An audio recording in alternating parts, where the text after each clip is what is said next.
Good morning students. हम लोग world वाली बुक का जो 8वां चैप्टर है पर्यावरण और प्राकृतिक संसाधन, इसके सेकंड वीडियो तैयार कर रहे हैं। फर्स्ट वीडियो में हम लोगों ने पढ़ लिया था कि जो ये पर्यावरण या संसाधन वाले टॉपिक हैं ये हम लोग राजनीति वाले बुक में क्यों पढ़ रहे, ठीक है।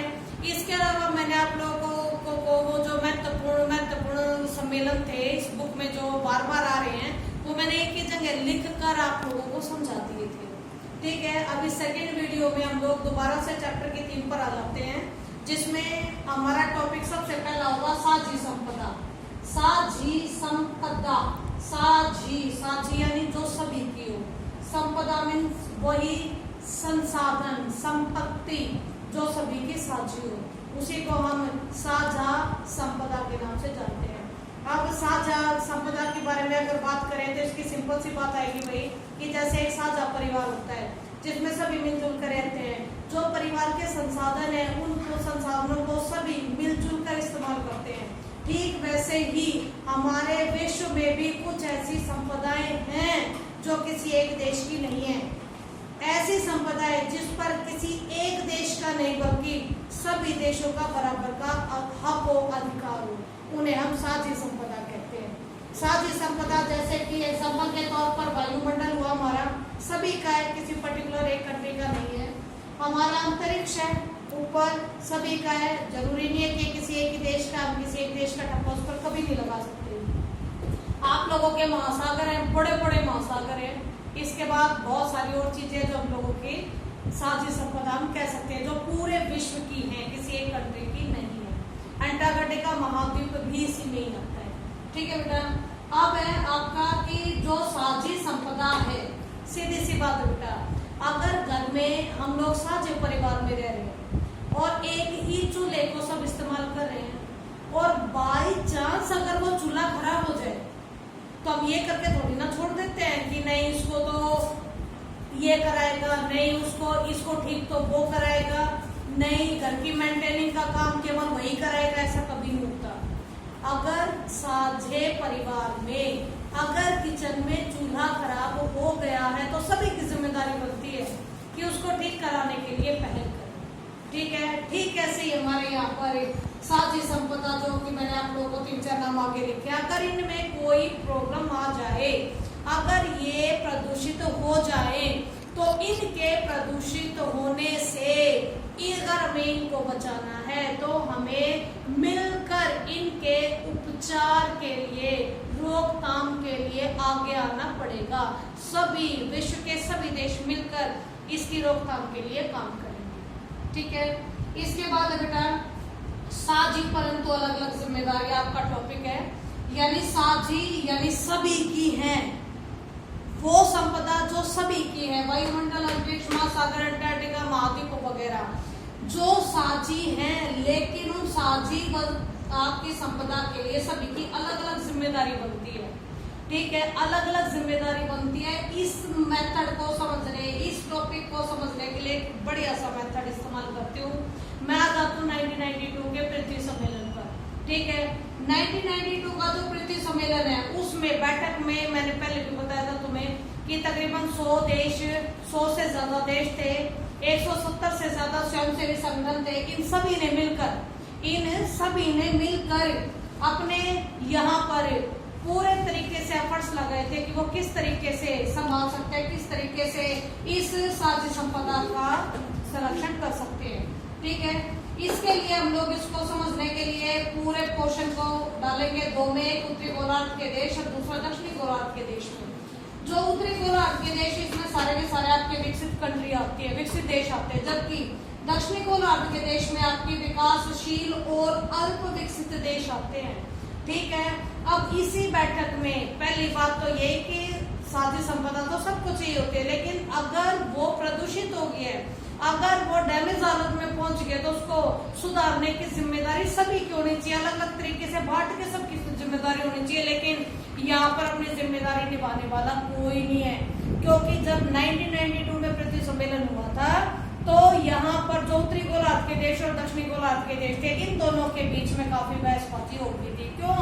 क्योंकि उत्तरी गोलार्ध के देश चाहते थे कि जैसा आज है, जैसा वर्तमान में वर्ल्ड है, जितना प्रदूषित हो चुका है, उस लेवल से ही उसके सुधार की बातें करी जाए। लेकिन जो विकासशील देश और अल्प विकसित देश है, जिनके पास ज्यादा पैसा नहीं है, ज्यादा प्रौद्योगिकी नहीं है, इनके पास एक मेन बात यही रहती है कि इनकी प्राथमिकता यही रहेगी कि ये किसी भी एंगल से पहले अपने देश की अर्थव्यवस्था को संभाले, बाद में विश्व के विभिन्न इलाकों का ठेका लेते घूमेंगे।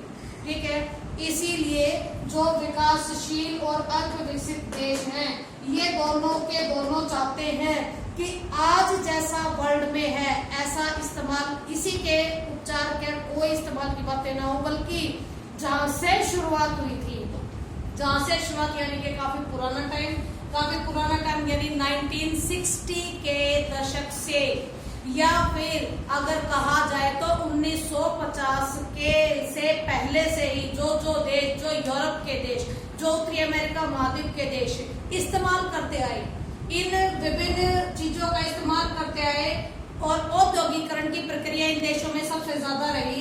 इस औद्योगिकरण के कारण हमारा वायुमंडल, हमारा अंतरिक्ष, हमारे महासागर सभी कुछ प्रदूषित हो गया है।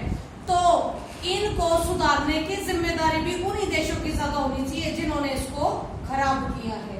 ठीक है, इसके लिए इन दोनों, ये उत्तरी गोलार्ध और दक्षिणी गोलार्ध के देश बैठे, किसी में कोई भी सुलह समझौता नहीं हो पाया, जिसके कारण जो उत्तरी गोलार्ध के देश थे, जिन्होंने कई बार ये माना, कई बार ये अपने आप से वादे भी किए कि हम लोग अल्प विकसित और विकासशील देशों को पैसा और प्रौद्योगिकी दोनों देंगे ताकि वो पर्यावरण को संभाल सके, लेकिन ऐसा उस लेवल तक नहीं हो पाया जिस लेवल तक होना चाहिए था।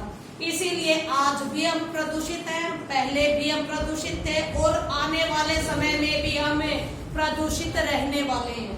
ठीक है, इसी के चलते आप लोगों का 1992 में UNFCCC, ये आप लोगों का एक संगठन तैयार हुआ। ये स्पेशली संगठन तैयार किया गया था पृथ्वी सम्मेलन के लिए, जिसकी फुल फॉर्म होगी United nation framework convention on climate change.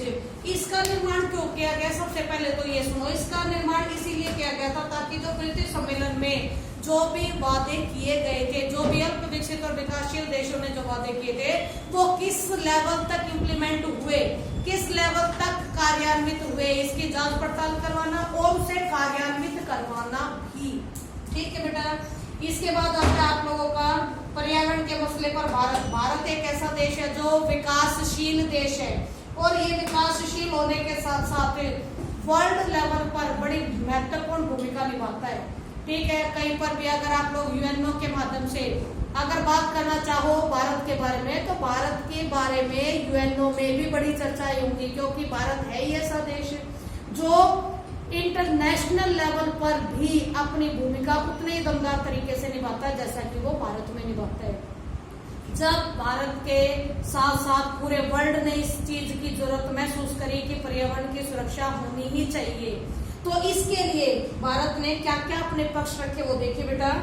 इसने 2002 में क्योटो प्रोटोकॉल पर हस्ताक्षर किए थे। ठीक है, यानी ये क्योटो प्रोटोकॉल जो कि आप लोगों को मैंने पहले भी बताया था, 1997 में जापान के शहर क्योटो में ये प्रोटोकॉल हुआ था। इसी प्रोटोकॉल के माध्यम से ग्रीन हाउस गैस इफेक्ट को कम करने की कोशिश की गई थी।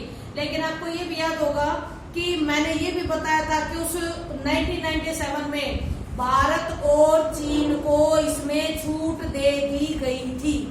ठीक है, लेकिन भारत ने 2002 में इस पर हस्ताक्षर करके इस क्योटो प्रोटोकॉल की सभी बाध्यताओं को मानना स्वीकार कर लिया था। इसके बाद आता है भाई कि जो भारत है वो हमेशा से ही यूएनओ के साथ खड़ा है, और भारत का ये मानना भी है कि जिस लेवल से औद्योगिकरण का लगातार बढ़ोतरी होती चली गई, जिसके कारण हमारा जो वर्ल्ड लेवल पर पॉल्यूशन है ये बढ़ता चला गया और बढ़ता चला गया। अब इसके लिए भारत चाहता है कि जो विकसित कंट्रियां हैं वो अपनी ईमानदारी से अपनी अपनी भूमिका निभाए। ठीक है, इसके लिए 2005 के जून में ग्रुप 8 की बैठक हुई थी, जिसमें भारत ने भी हिस्सा लिया था, क्योंकि इस ग्रुप 8 में जो आप लोगों का ग्रुप 8 था इसका भारत भी मेंबर है। ठीक है, और इसने इस वक्त पूरा जोर देके ये कहा था कि विकसित कंट्रियां, विकसित देश, डेवलप्ड कंट्रियां इतने अपनी भूमिका, इतने अपनी जिम्मेदारियां ढंग से नहीं निभाएंगी, वर्ल्ड किसी भी हालत में पोल्यूशन से मुक्त या फ्री कभी नहीं हो सकता है। ठीक है, इसके लिए उन्होंने पहल भी की थी कि विकसित देशों को समझाया जाए कि विकासशील देशों के पास इतने संसाधन नहीं है कि वो अपने संसाधनों को पर्यावरण पर खर्च करें। हाँ, वो एकड़ जरूर लगा सकते हैं अगर विकसित कंट्रियां इन्हें पैसा और प्रौद्योगिकी सस्ती दरों पर मुहैया करा दे तो। ठीक है, इसके बाद 2000 तक भारत ने माना, भारत ने प्रॉपर माना उस वक्त और अपना पक्ष भी रखा था इस मीटिंग में, और अपने पक्ष के चलते उसने कहा था कि 2008 तक जो पोल्यूशन का प्रति उत्सर्जन है प्रति व्यक्ति वो 0.9 टन है एक साल में। ठीक है, और खूब बुरे हालात होने के बावजूद भी 2030 तक भारत का ये जो पोल्यूशन उत्सर्जित करने की जो क्षमता वो केवल 1.6 टन प्रति व्यक्ति तक ही रहेगी, इससे ज्यादा नहीं जाएगी, जिसके कारण भारत सेफ जोन में है। भारत वो पोल्यूशन नहीं फैलाता जो पोल्यूशन विकसित कंट्रियां फैला रही। ठीक है, इसके बाद भारत ने कुछ अपनी तरफ से भी कुछ तरीके अपनाए जिसके माध्यम से उसने पोल्यूशन को कम करने की कोशिश की, जिसमें 2001 में ऑटो फ्यूल पॉलिसी अपनाई थी भारत ने। ऑटो फ्यूल पॉलिसी के अंतर्गत स्वच्छतर ईंधन अनिवार्य बना दिया गया था। स्वच्छतर ईंधन अनिवार्य बना देना यानी कि सीएनजी का इस्तेमाल करना शुरू कर दिया था। 2001 से ही भारत में सीएनजी बसेस चली आ रही हैं, जिनकी संख्या आज के टाइम पे बहुत बड़ी हो चुकी है। ठीक है बेटा, इसके बाद 2003 में पुनर्नवा शब्द का मीनिंग होता है नवीकरणीय, जिन्हें हम बार बार बना सकते हैं। 2003 में पुनर्नवा यानी कि नवीकरणीय ऊर्जा के इस्तेमाल को बढ़ावा दिया गया, जैसे कि सौर ऊर्जा है। ठीक है, सौर ऊर्जा के माध्यम से बहुत बड़े लेवल पर बिजली का उत्पादन किया गया। ठीक है, और लोगों को भी जागरूक बनाया गया कि इस नवीकरणीय संसाधनों का इस्तेमाल ज्यादा से ज्यादा करें ईंधन के रूप में, ताकि हमारे जो आपके और जो संसाधन है वो बचे रह जाए। इसके बाद है भारत बायोडीजल से संबंधित राष्ट्रीय मिशन चलाने की तैयारी कर रहा है। ठीक है, राष्ट्रीय मिशन किससे रिलेटेड? बायोडीजल से। ये शुरुआत इसने 2000 से कर दी थी और इसका पूरा टारगेट था कि वो 2011-12 तक पूरा कर लेगा, अपने इस बायोडीजल प्लांट का निर्माण पूरी तरीके से कर लेगा और इसके माध्यम से बहुत ज्यादा बड़ी मात्रा में हमारे यहाँ बायोडीजल प्लांट के माध्यम से ऊर्जा का उत्सर्जन होना शुरू हो जाएगा। इसके लिए तकरीबन 1 करोड़ और 10 लाख हेक्टेयर भूमि का इस्तेमाल भारत ने किया। ठीक है, इसके बाद है भाई कि 2 अक्टूबर 2016 को पेरिस जलवायु समझौते पर भी भारत ने हस्ताक्षर कर दिए हैं। याद रखो बेटा, 2 अक्टूबर 2016 ये वो डेट है जिस दिन भारत यूरोप की कंट्रियों के साथ कंधे से कंधा मिलाकर खड़ा हो गया था कि वो भी जलवायु परिवर्तन के लिए अपना महत्वपूर्ण योगदान देगा। ठीक है, मुझे उम्मीद है बेटा कि आप लोगों को ये सारे पॉइंट्स ढंग से समझ में आ गए होंगे। इसके बाद एक और वीडियो आएगी जिसमें आप लोगों के ये पूरा का पूरा चैप्टर कवर हो जाएगा। अगर फिर भी कुछ नहीं समझ में आता बेटा तो जैसे हर बार कहती हूँ वैसे अब की बार भी कह रही हूँ कि अपने YouTube पे जाकर जब आप लोग इस वीडियो को देखोगे तो आप कमेंट करके मुझसे क्वेश्चन पूछ सकते हो। Thank you.